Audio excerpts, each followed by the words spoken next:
That's Hardball for now. Thanks for being with us. Countdown with Keith Olbermann starts right now.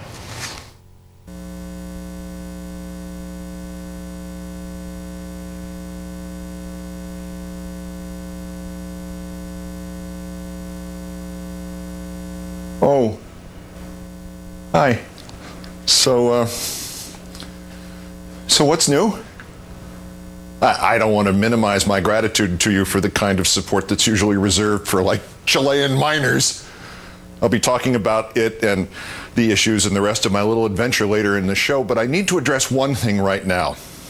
I read in a couple of places that this has to have been a publicity stunt. This was not a publicity stunt. Of course, if I had known that all this would happen, I would have done this years ago!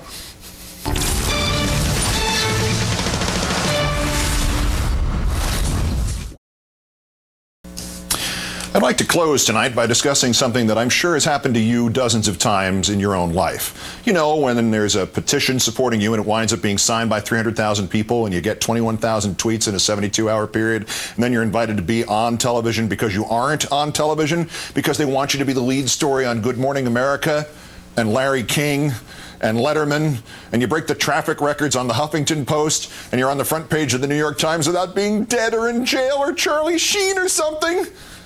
Well, maybe you're used to it, but for me it was kind of a surprise. And all I can seriously say is I'm stunned and grateful, and it still feels like a universal hug. I owe you 3 apologies. Foremost, for having subjected you to all this unnecessary drama. The White House is on the phone for you? Seriously? Another, for not having known by observation, since it's not in my contract, that NBC had rules about getting permission for making political donations, even though any rule like that in any company is probably not legal. The third apology, meanwhile, is very specific, and it doubles as a correction. It is quite accurate that I contributed to the campaigns of Attorney General Conway and Congresswoman Giffords and Congressman Grijalva on the same day I interviewed Mr. Grijalva. But the reporting I've seen has just sort of assumed that I donated then interviewed, and so I should have disclosed it when I interviewed. The sequence was, in fact, the reverse. I didn't even think about contributing until hours after the interview with Representative Grijalva. If I had come on the air the next day and said, hey, I contributed to Grijalva and Giffords and Conway last night, knowing the way you responded to stories like the free healthcare clinics and the Cranick family in Tennessee, there would have been a lot of donations to them. And then suddenly I'm fundraising for them passive-aggressively, and suddenly we're accidentally Fox. However, the day after the donations, I included the opponent in the race against Congresswoman Giffords in the old worst persons segment. I never made the connection that he, Jesse Kelly, was running against her. I should have either made it clear I had contributed to her campaign, or better still, just dropped him from the segment. So I apologize to you and to Mr. Kelly. There's one more point on the ethics of the thing and disclosure, and I'll save that for the end. After I play the late-night comedian's jokes about me, which I will do after a few personal thanks, I'd like to name all 300,000 signatories to that petition, but obviously I can't. And anyway, 99% of them were my relatives. And I'd like to thank the columnists and commentators and reporters who gave their support, or at least a fair hearing, and especially those in that group with whom my politics do not overlap. Jonah Goldberg, William Kristol, and Dana Lash probably treated me better than I would have treated them. Rick Sanchez clearly did that. They get my thanks and respect, although they probably wish they didn't. 3 more. Let me thank Thomas Roberts for filling in, and Chris Hayes for not filling in.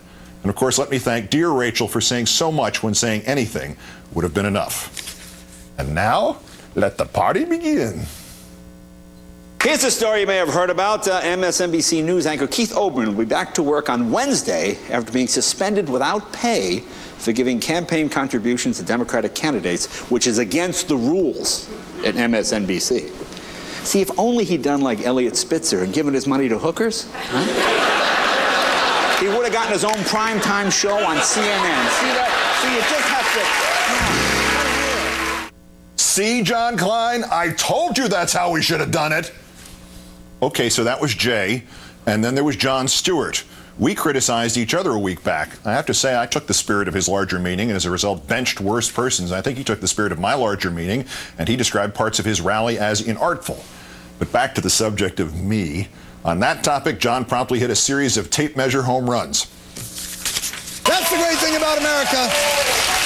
We all have the freedom to have our own opinions and say and do what we wish. MSNBC has suspended Keith Olbermann from making political donations. Almost everybody has that right. It seems on Friday, Keith Olbermann broke an MSNBC rule by making campaign donations without first obtaining permission from the network. Because MSNBC has a hard and fast rule that political donations represent bias in journalism unless you ask first. I read somebody's 10,000-word essay on the journalistic ethics of donations, and John just boiled it down to 17 with a PS of 21 words. You learn your manners, boy, or I'll knock you down to hosting headliners and legends so fast your head'll spin. Anyway, Olbermann was suspended indefinitely. I mean, it's bad enough they already suspended his mustache. Boom! Was gratuitous. No, it wasn't. It was a bad mustache. It looked like I was dressed up for Halloween as Ming the Merciless from Flash Gordon.